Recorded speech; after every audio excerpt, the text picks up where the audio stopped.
Bonjour à tous et merci de rester fidèles aux 12h30 de RTI2. À présent, nous passons au titre. La 12e édition du SILA, Salon international du livre d'Abidjan, a ouvert ses portes ce mardi 17 mai 2022 au Palais de la Culture de Treichville et le Sénégal est à l'honneur. Et puis le manque de poisson-thon qui accompagne l'Atiéké, méprisé par les Ivoiriens depuis 3 mois. Les marchés connaissent une pénurie de bananes plantain. Susciter le goût de la lecture et de l'écriture chez les enfants et les jeunes, c'est l'objectif que s'est assigné l'Association des éditeurs de Côte d'Ivoire, ACEDI, initiatrice du Salon international du livre d'Abidjan, SILA.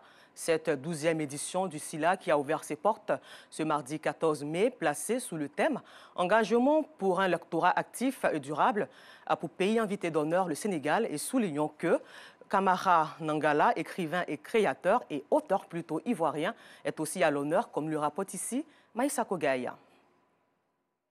Christophe Ndakwasi est le lauréat du prix du nouvel auteur jeunesse Jean Romanesque, une distinction nouvellement introduite pour détecter de nouveaux talents littéraires parmi les jeunes.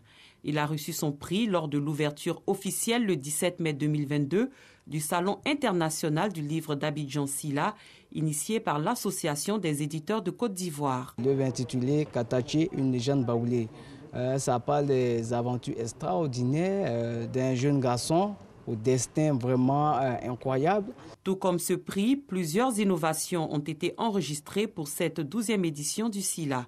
Ce sont notamment le prix Jeanne de Cavalli pour la littérature enfantine et le prix national Bernard Dadier du jeune écrivain. La Marche du Feu, c'est un long poème qui s'étire sur plus d'une 60aine de pages, préfacé par le docteur Félix Arintaï, dit Taï Gloï. C'est, on va dire, le récit d'un parcours. Donc. Après 2 ans d'arrêt du fait de la crise sanitaire, le SILA se repositionne comme un plaidoyer pour un changement de comportement et se veut une plateforme de promotion de la lecture. Nous voyons bien qu'apparaissent ici la nécessité de produire des ouvrages de qualité, de les diffuser largement et de créer des conditions de promotion d'un lectorat également engagé. Je ne manque pas de souligner par ailleurs que la lecture assidue élargit notre champ lexical et donne de la continence, de la rigueur et une assise de référence à nos propos. La 12e édition du Salon international du livre d'Abidjan se tient au Palais de la Culture à Treichville. Elle prend fin le 21 mai 2022. Après le manque de poisson-thon qui accompagne l'Atiéké, communément appelé Garba, méprisé par les Ivoiriens depuis plus de 3 mois, ils sont cette fois-ci confrontés à une pénurie de la banane plantain. Une pénurie qui a flambé le prix de ce produit vivrier de grande consommation sur le marché. Une situation qui vient alourdir le panier de la ménagère. Pourquoi la banane plantain produite en Côte d'Ivoire se fait rare sur le marché?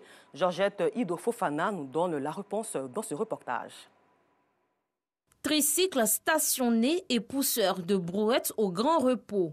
Nous sommes au marché de bananes d'Abobo. À qui c'est bien banane? Tu veux pas banane aussi? Je veux banane.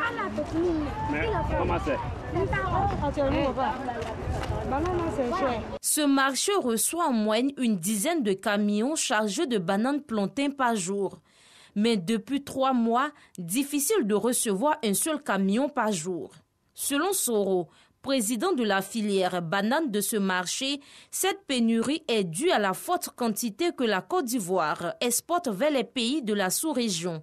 La Côte d'Ivoire exporte de Gringo à Bamako, de Gringo à Ouagadougou, de Daloa à Bamako, de Vavois à Bamako, de Man à Bamako directement.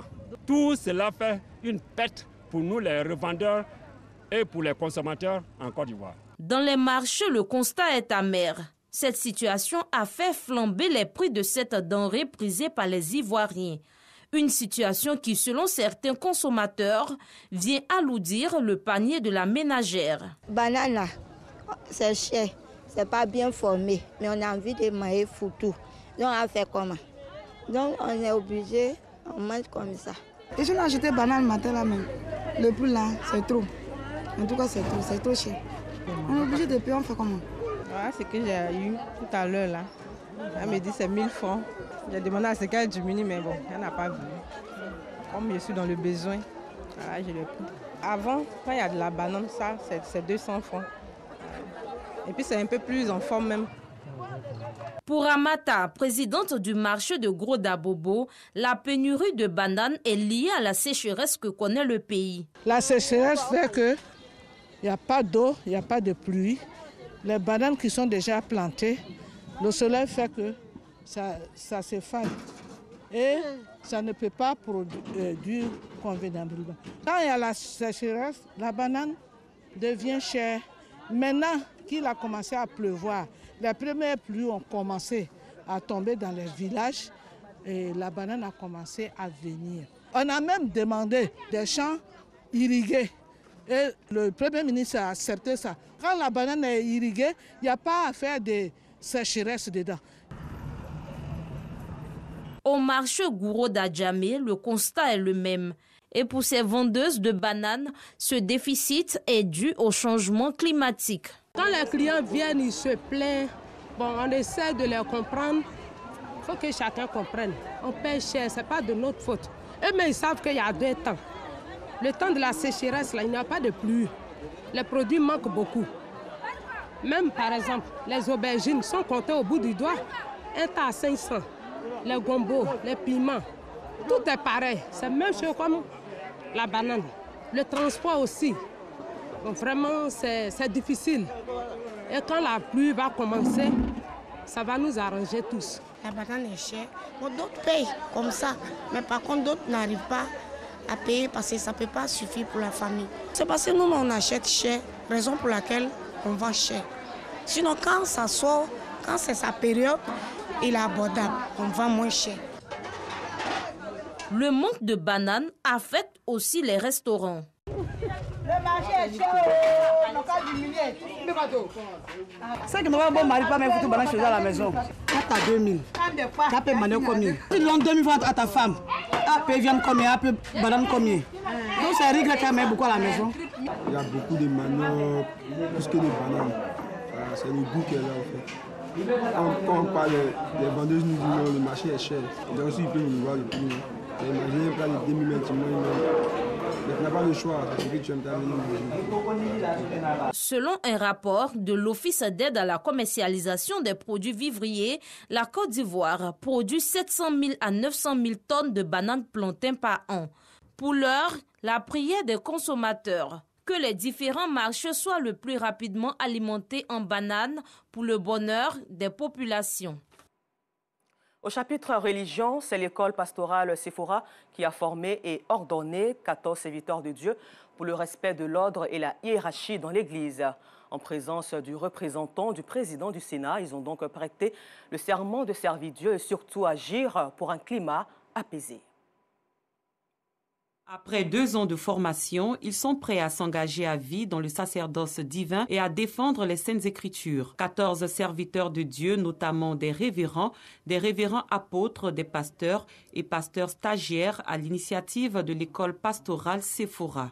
C'est très important parce que ça donne un cachet, un sceau officiel aux hommes de Dieu pour qu'ils puissent exercer l'œuvre du Seigneur avec utilité. L'innovation, c'est que déjà, les frères qui ont été distingués et sœurs sont déjà sur des œuvres. Voilà. Et ça, en tout cas, c'est déjà bon.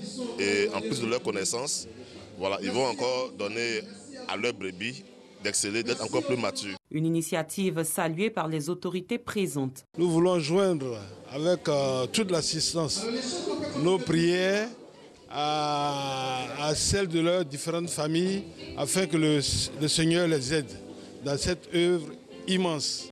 Une occasion pour le Conseil national de distinction de Côte d'Ivoire, à travers son président, Dr Isidore Gauze, de distinguer le révérend prophète Olivier Naï, initiateur de cet événement, dont le but est d'encadrer et de former des serviteurs de Dieu chrétiens pour la paix. Le commentaire était signé Maïssa Kogueï. Je soutiens Idrissa Gana Gueye. Ses convictions religieuses doivent être respectées. Tels sont les propos du président sénégalais Macky Sall, qui a exprimé tout son soutien aux footballeurs du Paris Saint-Germain, PSG, sanctionné pour polémique d'homophobie. Pour lui, signer avec un club, c'est pour jouer qu'au football et non pour promouvoir quoi que ce soit ou mettre de côté ses convictions.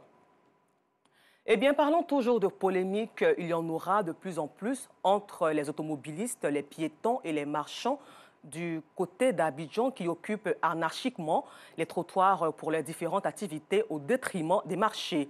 Les nombreuses tentatives de déguerpissement des mairies n'ont pas pu les repousser. Une présence sur les trottoirs qui cause assez de dégâts, notamment des embouteillages et des accidents. Notre carton rouge d'aujourd'hui s'adresse à ces commerçants qui s'obstinent à empiéter sur le bien-être des Abidjanais. Clarisse Kanyala, Joël Gossé, Kader Bachil et Jean Ivra. Siporex, commune de Yopougon, il est 5 heures du matin. C'est sur ce trottoir que Anastasie préfère étaler ses marchandises, cela depuis 7 ans. Et pourtant, elle loue une place dans le marché de ce quartier situé à environ 5 mètres de là où elle commercialise ses produits vivriers. On vient ici, bon, ça marche un peu, donc ça cause de ça, on ne peut pas partout dans le marché, on va au bord. Comme Anastasie, ils sont nombreux ces commerçants à fuir les marchés pour s'installer de façon anarchique sur les trottoirs. Pour eux, c'est la seule manière d'écouler leurs marchandises. En bordure, ça nous arrange. Ils sont venus les chasser même dans un temps. Franchement, c'est à cause du prix. Ici à la Siporex, difficile de circuler aux heures de pointe, vu que les commerçants ont arraché le trottoir aux piétons, voire aux automobilistes. Embouteillage, accident de la circulation et insalubrité, les conséquences de l'occupation anarchique des trottoirs par les commerçants. Ce qu'on constate aujourd'hui, n'importe qui s'élève, des mêmes commerçants et s'installe n'importe où. Nous, en tant que Fédération nationale des commerçants de Côte d'Ivoire, nous n'avons pas le pouvoir juridique de pouvoir chasser les commerçants sur les espaces qu'ils occupent de façon anarchique. Les automobilistes, quant à eux, obligés de se contenter d'un petit espace sur la grande voie pour circuler. Les vendeurs n'ont qu'à quitter la main, ils n'ont qu'à rentrer dedans là-bas. Ils nous embêtent trop ici. À tout moment, on ne peut pas rouler ici. Et ça sert pour donner d'eau à la voiture. Or, quand c'est comme ça, toutes les voitures n'ont pas borne. Tu peux freiner ici. D'ici, tu arrives à 2 mètres, tu vas avoir un problème de frein. Bon, s'il peut avoir, la mairie peut avoir un moyen pour les dégager, pour les mettre dans le marché, vraiment, ça nous fera plaisir. Face à ce phénomène, la mairie a décidé de déployer la police municipale pour les chasser des trottoirs. La répression de la police municipale visant à saisir leurs marchandises n'a pu les repousser. Nous demandons aux commerçants d'aller 3 mètres après le caniveau. Maintenant, si c'est une voie où il n'y a pas de caniveau, c'est 6 mètres après la voie que les commerçants doivent s'installer. Ces commerçants pourront être exposés à des amendes, peuvent être même l'objet de poursuites judiciaires. Parce que c'est un arrêté qui interdit l'occupation du trottoir, l'occupation des chaussées. Ceux qui vont contre la loi, force restera à la loi. Autre commune, même réalité. À Abobo, Ali s'obstine à exercer son activité de mécanicien et de froid de véhicules. La mairie n'a pu le repousser. Argument avancé, son magasin n'est pas assez grand pour exercer son activité. Cette année-là, depuis le début d'année 2022, là, on nous a dit de quitter les lieux. On n'a qu'à aller, qu'ici, ce n'est pas trop juste pour qu'on exerce nos métiers, qu'on a d'autres. C'est un magasin au fait, ce n'est pas comme un garage. Maintenant, puisque si on a plusieurs véhicules à travailler, on fait rentrer dans le quartier. Élèves, riverains et automobilistes obligés d'accepter malgré eux. Même dans la soirée, les trottoirs sont pris d'assaut par commerçants et artisans du secteur informel. Le trottoir n'est pas un marché. Stop à ces commerçants qui nuisent au bien-être de tous. Le temps qu'une solution définitive soit trouvée à ce phénomène qui empêche les usagers de circuler aisément. Carton rouge à tous ces vendeurs et artisans qui occupent anarchiquement les trottoirs dans les différentes communes du district d'Abidjan. Merci et bonne suite de programme sur RTI2.